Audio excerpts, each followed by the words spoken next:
नमस्कार। सामुद्रिक विज्ञान के इस अंक में एक बार पुनः आपका स्वागत है। दोस्तों, एक सुंदर सी फीमेल हथेली मेरे सामने विवेचना के लिए है और देखिएगा इस हथेली में बहुत सारी अच्छी चीज़ें हैं और बहुत सारी चीज़ें तकलीफ़ देने वाली भी हैं, लेकिन उनका मैं उपाय दूंगा। अगर आप उनको करते हैं, निश्चित ही आप एक शानदार जीवन जिएंगे। वीडियो को आगे बढ़ाने से पहले एक ज़रूरी सूचना आप लोगों को देना चाहता हूं। आगामी 29, 30 और 31 जुलाई को, यानी इस महीने के लास्ट वीक में, मैं आपके बीच आ रहा हूं दिल्ली में। यदि आप दिल्ली में रहते हैं या दिल्ली के आसपास रहते हैं और अपनी हस्तरेखा दिखाना चाहते हैं, कुछ पूछना चाहते हैं, तो इस वीडियो के डिस्क्रिप्शन में मैं अपना व्हाट्सएप और कॉलिंग नंबर जो एक ही है उसको दे रहा हूं, और इस वीडियो के साथ साथ भी मेरा व्हाट्सएप नंबर चल रहा है। तो फ़ोन उठाइए, या तो कॉल कीजिए या अपना व्हाट्सएप कीजिएगा और अपना अपॉइंटमेंट फिक्स कर लीजिएगा। देखिएगा आपकी मस्तिष्क रेखा, अगर आप देखें, इस तरह से दिखाई दे रही, सुंदर और स्पष्ट। और उसके साथ साथ देखें, ज़रा ध्यान से इसको लगाते हैं, एक और मस्तिष्क रेखा उभर कर आ रही है। ये बहुत अच्छा है।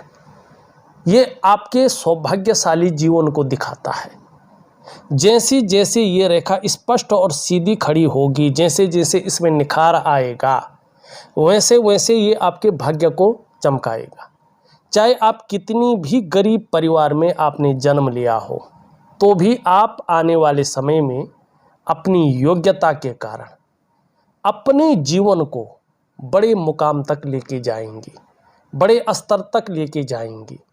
बौद्धिक स्तर आपका बहुत अच्छा रहेगा और सभी प्रकार के जो भौतिक सुख होते हैं उनको आप प्राप्त करेंगे, माने एक लग्जरियस को। ठीक है ना? चाहे आप नौकरी करें, चाहे आप बिजनेस करें या अन्य कोई काम करें, कहीं ना कहीं ये संकेत कर रही है ये मस्तिष्क की लकीरें कि आप अपने जीवन में सफल होंगी और अपने दम पर सफल होंगी। ये लकीर स्पष्ट बता रही हैं। दूसरी बात देखिएगा, आप अपनी हथेली में, आपकी हथेली की जो आकार यहाँ पे दिखाई दे रहा है, ये आयताकार है। तो एक तो दार्शनिक किस्म का व्यक्तित्व आपका रहेगा, एनालिटिकल किस्म का, एक रिसर्च पर्सन जैसा रहता है ना कोई, वैसा खोजकर्ता किस्म का आपका व्यक्तित्व रहेगा। और कहीं ना कहीं आपका, अगर हम करियर का मामला देखते हैं, धन का मामला देखते हैं, तो करियर के मामले में उन चीज़ों में आपको ज़्यादा सफलता मिलेगी जिनमें बोलने से बहुत ज़्यादा काम चलता हो, या जिसमें शारीरिक कार्य के बदले मस्तिष्क का काम ज़्यादा चलता हो। ऐसा करियर आपके लिए सूटेबल रहेगा, तरक्की देने वाला रहेगा और खूब बड़ी कामयाबी भी आप हासिल करेंगी इस चीज़ में। ठीक, ये आपकी हथेली बता रही है। अब चाहे करियर का मामला हो, चाहे नौकरी का मामला हो या धन का मामला हो, आप बहुत लकी रहने वाले हैं। एक चीज़ और देखिएगा, आपकी मस्तिष्क रेखा वर्तमान समय में पूरी हथेली को पार कर रही है और चंद्रमा का इस पे बहुत ज़्यादा प्रभाव पड़ रहा है। किस पे? आपका ब्रेन पे। तो इस अवस्था में आप बहुत ज़्यादा सोचती रहती हैं, कल्पनाएं बहुत ज़्यादा करती हैं।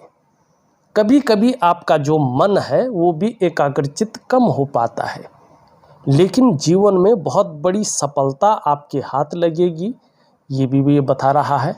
हाँ, कल्पनाएं बहुत ज़्यादा करेंगी, ये स्पष्ट तरीके से आपकी हथेली बता रही है। दूसरी बात देखेंगे, जीवन की रेखा बहुत ज़्यादा डेवलप हो रही है और पूरी तरह से पीछे की ओर घूम रही है।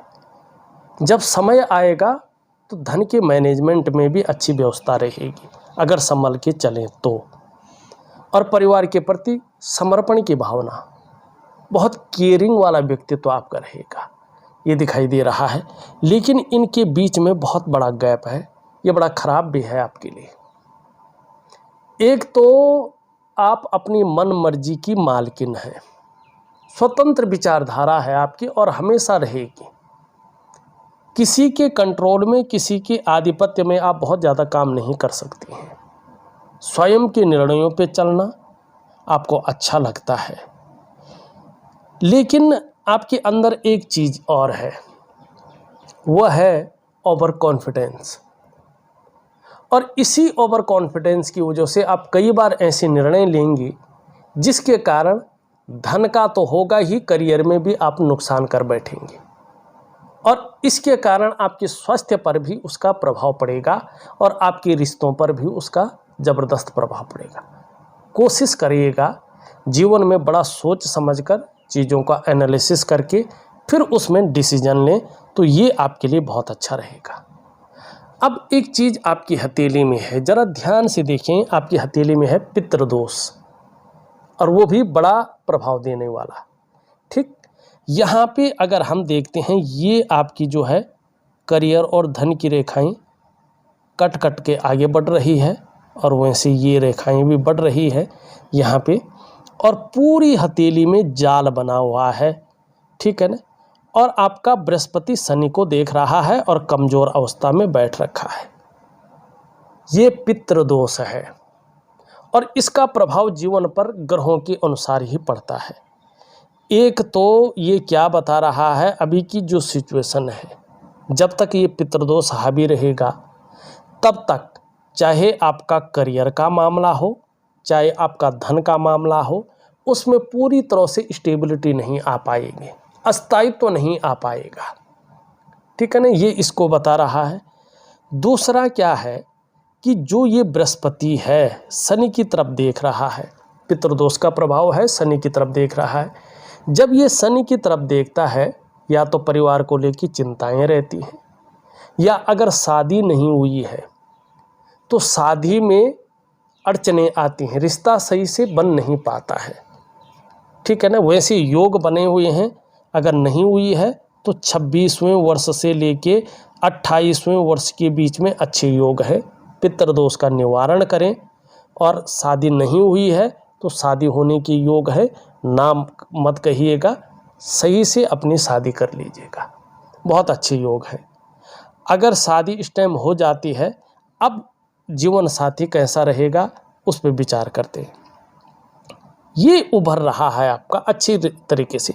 अभी इसको रेखाएं काट रही, क्योंकि पितृदोष है, नेगेटिव ऊर्जा है अंदर, लेकिन फिर भी जैसी रेखा बन रही है, तो आने वाले समय में जब बृहस्पति अपने पुष्ट अवस्था में आ जाएगा, तब आपका जो जीवन साथी रहेगा बहुत केयरिंग वाला रहेगा।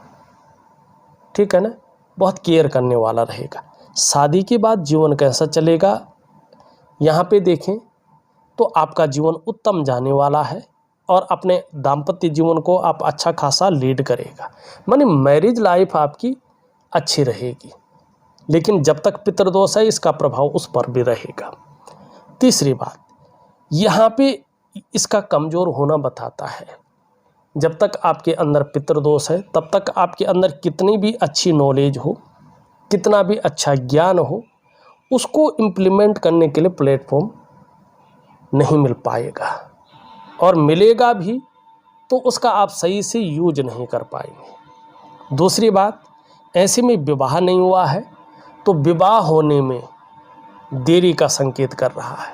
अगर विवाह हो गया है तो जो दाम्पत्य जीवन का चरम सुख का भोग है, उसके बीच में परिस्थितियां खड़ी हो सकती हैं। ऐसे में संतान को लेके भी चिंताएं रहेंगी। ऐसे में पैतृक संपत्ति होगी तो उसका लाभ उस प्रकार से नहीं मिल पाएगा। ऐसे में कहीं ना कहीं जो है धन को लेके भी थोड़ा सा चीज़ें व्यस्ततापूर्वक रहेंगी, और सभी प्रकार के जो सुख हैं जो जीवन के लिए चाहिए ही चाहिए, उनमें कमी रहेगी। कई बार संघर्ष बढ़ सकता है, कई बार अपने आप को आप अकेला महसूस कर सकते हैं। ठीक है ना, तो इसके लिए आप अपने ग्रहों को ठीक करने के लिए पितृदोष का निवारण करें। तीसरी बात, आपकी हथेली में अगर हम देखें, ध्यान से देखना इस चीज़ को, सारा कुछ रहस्य इसमें छुपा हुआ है। रेखाओं का जाल बन रखा है और रेखाओं का जाल शुभ नहीं माना जाता है। सबसे पहला प्रभाव इसका पड़ता है आपके मन पे, आपके मस्तिष्क पे। कहीं ना कहीं जीवन उलझन में आ जाता है, व्यक्ति कई बार दुविधा में रहता है, कन्फ्यूजन में रहता है और उसकी जो निर्णय लेने की ताकत है वो क्षीण होने बैठ जाती है। व्यक्ति सही से डिसीजन नहीं ले पाता है कि करना क्या चाहिए और किस तरफ जाना चाहिए। दूसरा इसका प्रभाव पड़ता है आपके रिश्तों पे, खासकर आपके दाम्पत्य जीवन का रिश्ता, आपका परिवार का रिश्ता और आपका कुटुंब का रिश्ता, इसमें सब आ जाते हैं। ठीक है ना। इन रिश्तों का जो चरम सुख का भोग है उसके बीच में परिस्थितियां खड़ी हो जाती हैं। तीसरा इसका प्रभाव पड़ता है आपकी आर्थिक सेहत पे। ऐसी स्थिति में आपके पास कितना भी पैसा आ रहा हो, हथेली में पैसा बचता नहीं है। आता जरूर है लेकिन चला भी जाता है। आप शेविंग नहीं कर पाते हैं, ठीक है, स्टोर नहीं कर पाते हैं उसको, ठीक है। तो आर्थिक रूप से ये कमजोरी आपको देता है। चौथा इसका प्रभाव पड़ता है आपके स्वास्थ्य पर, चाहे वो शारीरिक स्वास्थ्य हो, चाहे वो मानसिक स्वास्थ्य हो। जब तक पितृदोष और ये नेगेटिव ऊर्जा रहेगी तब तक ये विकार देने की कोशिश करेगा। और पांचवा और सबसे बड़ा प्रभाव इसका पड़ता है आपकी डेवलपमेंट पे और आपकी प्रोग्रेस पे। आपका जो सफलता का स्तर हो जाना चाहिए था उस सफलता के स्तर को ये कम करता है, माइनस की तरफ ले जाता है।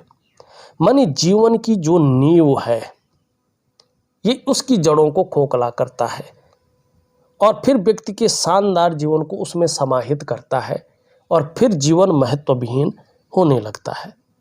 अब देखो, इतनी बड़ी बात हो कि इसको एक सरल तरीके से हम ठीक कर सकते हैं और बहुत कम समय में ठीक कर सकते हैं। यही तो ज्योतिष है जो आपकी जीवन की समस्याओं को ठीक करे और आपके जीवन में ऐश्वर्य आए, सुख आए, आपके जीवन में दिव्यता आई। इसीलिए तो जो है ये दिखाया गया है, ज्योतिष को बनाया गया है, ठीक है ना। तो अब करना क्या है आपने, देखिएगा, मैं आपको एक वनस्पति स्नान दूंगा। आपको जितने दिन के लिए दूंगा उतने दिन तक वनस्पति स्नान करना है उसी विधि से, ठीक। उसके बाद मैं एक दिव्य सूर्य क्रिया आपको दूंगा। उसके बाद मैं एक दिव्य योग ध्यान क्रिया आपको दूंगा। ये चीज़ आपको जरूर करनी है, इसको आपको प्रॉपर तरीके से करना। ये क्रियाएं हैं, जैसे हम कार्य करते हैं ना वैसी क्रियाएं हैं। ये छोटी छोटी क्रियाएं हैं, व्यक्ति वैसे भी कर सकता है। इन चीज़ों को निश्चित ही आपको लाभ मिलेगा। अब आपने वास्तव में एक और चीज़ करनी है। जब पितृपक्ष आएंगे, ठीक है ना, ये पितृपक्ष आएंगे, अपने कुल पुरोहित से, आपके जो पिताजी हैं, माताजी हैं, ठीक है ना, तो उनसे कहिएगा जो घर में बड़ा हो। इस पितृपक्ष में नारायण बलि होती है पितृदोष को खत्म करने के लिए। तो किसी गंगा के किनारे, जैसे नारायण शिला हरिद्वार में है, गया में है, या आपके बद्रीनाथ में है, या त्र्यंबकेश्वर में है कहीं शायद, अपने कुल पुरोहित को पूछेगा, वो जवाब दे देगा। तो पितरों के निमित्त जो है कुछ ऐसा करिएगा जिससे पितृदोष खत्म हो। ये आपने करने हैं, ठीक। और मैं बृहस्पति का आपको उपाय दे दूंगा जिससे लाभ हो जाए। तो इससे क्या होगा, इसको ठीक करने से आपका जो जॉब का मामला है, आपका जो करियर का मामला है, आपका जो स्वास्थ्य का मामला है, आपकी जो रिलेशन वाले मामले हैं, ठीक है ना, चाहे पेरेंट्स के साथ हो, चाहे रिलेटिव के साथ हो, चाहे जो है हस्बैंड वाइफ का हो या परिवार का हो, ये सारी चीज़ें बेहतरीन हो जाएंगी। और वैसे आपका हाथ ऐसा है कि आगे चलकर तो चीज़ें बेहतरीन होनी ही है, ठीक। ये स्थिति यहाँ पे दिखाई दे रही है। अब एक चीज़ देखिएगा जरा ध्यान से, एक सुखद जीवन जीने की चाह रहेगी और सुखद जीवन जीने के लिए प्रयत्नशील व्यक्तित्व आपका रहेगा। ये दिखाई दे रहा है। यहाँ पे कोबड़ है, मानी आपकी जो बुद्धिमत्ता है, उसकी जो क्वालिटी है, उसकी जो गुणवत्ता है, ये बड़ी श्रेष्ठ है। ऐसा व्यक्ति इंटेलिजेंट होता है, बहुत बुद्धिमान होता है। रहस्यमय ज्ञान, गूढ़ ज्ञान जिसको कहते हैं, इस व्यक्ति के अंदर भरा हुआ होता है। लेकिन 3 चीज़ों से आपको बचना चाहिए। एक तो जल्दबाजी में आकर बहुत बड़ा डिसीजन मत लीजिएगा, उतावलेपन में आके बहुत बड़ा डिसीजन मत लीजिएगा, और भावनाओं की वशीभूत होकर बहुत बड़ा निर्णय मत लीजिएगा।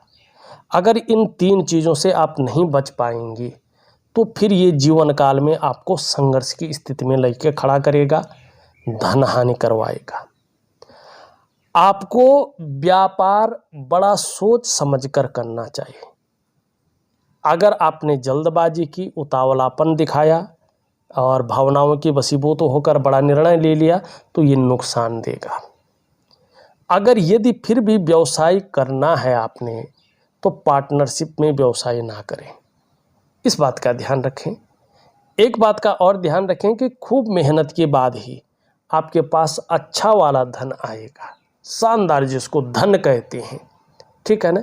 और ख़ासकर जीवन में धन कमाने की स्थिति यहाँ पे अभी थोड़ी लेट बन रही है, क्योंकि पितृदोष है तो क्लियर उम्र नहीं बता पा रहा है ये क्या है।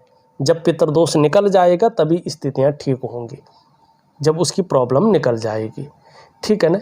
लेकिन जैसे जैसे उम्र बढ़ेगी, पीठ का दर्द है, घुटने का दर्द है और कमर की प्रॉब्लम है, इसकी संभावना आपको बढ़ेगी। तो इसके लिए जो है आपको व्यायाम है, मेडिटेशन है, प्राणायाम है, ये जरूर करें। यहाँ पे देखेंगे तो धार्मिक भावनाएं बहुत अच्छी रहेंगी, ईश्वर में बड़ा विश्वास रहेगा और अपने आराध्य के प्रति समर्पण की भावना रहेगी। कैसी भी स्थिति हो, अपने आराध्य से विश्वास नहीं उठेगा। यहाँ पे देखेंगे तो ये उंगली पूरी तरह से झुकी हुई है इसकी तरफ। यकीन मानिएगा, थोड़ा सा जो है नेचुरल गुण है शनि के, आपको औरों से ज़्यादा मेहनत और परिश्रम करने के बाद ही चीज़ों में सफलता मिलेगी और कई बार दौड़ा धोपी का काम भी आपको करना ही पड़ेगा। इनके बीच में थोड़ा गैप है, ठीक है ना। तो थोड़ा सा अपना खर्चीला स्वभाव पे हमेशा रोक रखें, वैसे ज़्यादा नहीं होगा लेकिन थोड़ा सा। यहाँ पे अगर ये उंगली देखें सीधी खड़ी है और बुद्ध की ओर देख रही है, तो आपके अंदर जो व्यापारिक बुद्धि है वो बड़ी अच्छी है, बड़ी तीव्र है। हर किसी को अपना बना लेना, हर किसी को मानी अपना ही है, ऐसी चीज़ें स्थिति यहाँ पे दिख रही है और ये इससे बड़ी है। तो सफल जरूर होंगी, प्रसिद्धि जरूर मिलेगी, यश जरूर मिलेगा, ये स्थिति यहाँ पे स्पष्ट दिख रही है। ये उंगली पूरी तरह से झुकी हुई है, धन कमाने की ललक रहेगी, लेकिन अभी धन के प्रबंधन में, ठीक है ना, जो है कागज़ों के रख रखाव में, अकाउंटेबिलिटी में, फाइलिंग में और कम्युनिकेशन स्किल्स में थोड़ी सी कमी रहेगी। इस कमी को नेचुरल तरीके से पूरा करने के लिए यहाँ तक नाखून बढ़ाएं तो चीज़ें बेहतर होंगी, सुंदर होंगी। ये आपकी हथेली स्पष्ट बता रही है, ठीक। अब यहाँ पे ध्यान से देखिएगा मणिबंध की एक रेखा। अब ये ऊपर से है तो ये रेखा तो वैसे नहीं मानी जाएगी, पर इसको कहते हैं जो सुंदर है, शुद्ध है, पहली रेखा। यह है स्वास्थ्य की रेखा, आरोग्य की रेखा और तंदुरुस्ती की रेखा। बड़ी सुंदर है। इसका मतलब है कोई भी क्रिटिकल बीमारी नहीं होगी जो लाइलाज हो, ऐसा नहीं दिखाई दे रहा है। छोटी मोटी तो सबको होती है, ठीक है ना, तो इतना चलता है। लेकिन स्वास्थ्य के मामले में, आरोग्य के मामले में और तंदुरुस्ती के मामले में बड़ी लकी रहेंगे आप। दूसरी ये रेखा है, ये है धन और संपत्ति की रेखा। ये रेखा आपकी भाग्य रेखा से संबंध रखती है, लेकिन आपकी भाग्य रेखा टूट टूट कर आगे बढ़ रही है। जब भाग्य रेखा अपनी स्थिति में पूरी आ जाएगी तो आपको अच्छा खासी संपत्ति और धन का ज़बरदस्त लाभ मिलेगा। तीसरी रेखा अभी जो है उदयमान स्थिति में है, तो कम से कम 9 साल या 7 साल के बाद इसका प्रभाव आपके जीवन पर पड़ेगा, तकरीबन 35वें वर्ष से। तो यहाँ पे स्पष्ट दिखाई दे रहा है 36वें वर्ष से इसका ज़बरदस्त प्रभाव आपके जीवन पर है। मणिबंध की तीसरी रेखा का क्या घटित होगा? एक तो आपको अपने स्वास्थ्य का, अपने धन का और अपने ऐश्वर्य का जो भोग है वो शानदार रूप में मिलेगा। वो सुख आपको मिलेगा ही मिलेगा। ये सुख की रेखा तो दिखा रही है। दूसरी, ये रेखाएं बता रही हैं कि पूर्व जन्म में आपने बहुत उच्च और पुण्य किए हैं, जिसके कारण मनुष्य योनि में ही आपका दोबारा जन्म हुआ है, वो भी एक लक्ष्मी रूप में, एक मातृ रूप में। ठीक है ना। बहुत अच्छे और पुण्य कर्म थे, इसलिए आप पुनः मनुष्य योनि में आए हैं, देवी के रूप में आए हैं, लक्ष्मी के रूप में आए हैं। ठीक। और उस प्रारब्ध के कारण आपको अच्छा नॉलेज अपने जीवन काल में निश्चित प्राप्त हो रहा है, ज़बरदस्त। और जीवन में बहुत अच्छा धन भी आप प्राप्त करेंगे और ईश्वर की बड़ी कृपा आपके जीवन में बनी रहेगी। खासकर भगवान शिव और माँ पार्वती की बड़ी कृपा है आपके ऊपर। जितना ज़्यादा समर्पण रहेगा जीवन में उतनी दिव्यता और उतनी भव्यता रहेगी। और ये स्थान देखो कितनी सुंदर, कितना खूबसूरत दिखाई दे रहा है। ये आपके कलेक्टिव कर्माज को दिखाता है, आपके अंदर के गूढ़ ज्ञान को दिखाता है, आपके जो है अध्यात्म को दिखाता है, और आपका जो है पूर्व जन्म कितना साफ, कितना सौंदर्य से युक्त है, कितना खूबसूरत रहा है। ये आपके पूर्व जन्म के कर्म हैं जो बहुत पुण्यदायी हैं, बहुत उच्च हैं। तभी तो आपने देवी के रूप में जन्म लिया है, तभी तो आपने एक दिव्य शक्ति के रूप में जन्म लिया है, और इसका इस जीवन से बड़ा आपका जो है महत्व रहेगा। भले ही ये बहुत लेट आपको जो है अपने फलादेश दे रहे हैं, लेकिन जब देंगे तो जीवन एक दिव्य और भव्य रूप में उभर कर आएगा, ये निश्चित है। अब यहाँ पे देखें, ये है शुक्र, सुंदर है। अपने को मेंटेन रखना, अपनी पर्सनालिटी पर ध्यान देना, अपने को सज संवार कर रखना, ये चीज़ें ज़्यादा रहेंगी। नई चीज़ों के प्रति रुझान रहेगा, चाहे नई प्रकार का फैशन हो, नए प्रकार के कपड़े हों या चीज़ें हों। भौतिक सुख सुविधाओं की तरफ भी बहुत ज़्यादा रुझान रहेगा, चाहे लग्जरी जीवन हो, अल्ट्रा लग्जरी जीवन हो। लेकिन अभी अगर देखें तो इसमें जाल बन रखा है बहुत। ऐसे में किसी चीज़ को लेके बहुत ज़्यादा सोच रहे हैं, चिंताएं भी कर रहे हैं, बहुत ज़्यादा प्रयास और मेहनत कर रहे हैं, लेकिन पूर्णता नहीं आ रही है। सारे साधन होने के बावजूद भी जो सुख मिलना चाहिए वो सुख प्राप्त नहीं होता है। खासकर ये मैरिटल लाइफ का मालिक है, तो ऐसे में ये जो है चीज़ों को गड़बड़ रखता है। निम्न मंगल कन्फ्यूजन, उलझन और दुविधा देता हुआ दिखाई दे रहा है। अगर ये प्रैक्टिकल रूप में अपना प्रभाव दे तो नज़र दोष दे सकता है। नज़र दोष मतलब चश्मा वगैरह चढ़ सकता है, शारीरिक कमजोरी दिखा सकता है, ब्लड प्रेशर की समस्या कर सकता है, घुटनों वगैरह में दर्द कर सकता है। तो इसके लिए मैं दिव्य सूर्य क्रिया में इसका उपाय दे रहा हूँ, जरूर करें। ऊपरी मंगल बढ़िया है, पराक्रम बहुत अच्छा रहेगा और एनर्जेटिक स्वभाव बना रहेगा। कोई भी आपसे मिलेगा कंफर्टेबल फील करेगा। बृहस्पति कमज़ोर है, बता रखा है मैंने। यहाँ पे शनि की स्थिति देखें, ये ठीक है, लेकिन यहाँ पे उभरा हुआ है। कभी कभी बेवजह की चिंताएं रह सकती हैं, या कोई ना कोई वजह खड़ी कर सकता है जो तनाव दे, और जीवन में थोड़ा उलझन, दुविधा, थोड़ा उतार चढ़ाव, थोड़ा कन्फ्यूजन, ये चीज़ें रह सकती हैं, और सुबह उठने में थोड़ा आलस्य रह सकता है। सूर्य की स्थिति देखें तो आगे सूर्य जो है ऐसी स्थिति ला रहा है कि विदेशों से भी धन आपके पास आएगा और विदेश यात्राएं भी आप करेंगी। आपका बुद्ध बहुत अच्छा है, पुष्ट भी है, सुंदर भी है, वाणी की ताकत बहुत अच्छी रहेगी, और तन की खूबसूरतता भी बहुत बढ़िया रहेगी, और एक आकर्षण वाला व्यक्तित्व आपका बना रहेगा। चंद्रमा आपका कमज़ोर है। चंद्रमा के कमज़ोर होने से कभी कभी जो है आपका मन गड़बड़ रह सकता है, कभी कभी मानसिक परेशानी रह सकती है, भावुकता रह सकती है, या इमोशनली थोड़ा परेशान हो सकते हैं। मन अच्छा नहीं रहेगा, और मन के अच्छे न रहने के कारण आप अपना डाइजेस्टिव सिस्टम का ध्यान दीजिएगा। पेट की तकलीफ रह सकती है, और माँ के साथ वैचारिक मतभेदता हो सकती है, या माँ का जो सुख वास्तव में मिलना चाहिए उसमें कमी आ सकती है। वजह चाहे कुछ भी हो, ज़्यादा खराब होने पे नींद आने में दिक्कतों का सामना करना पड़ सकता है।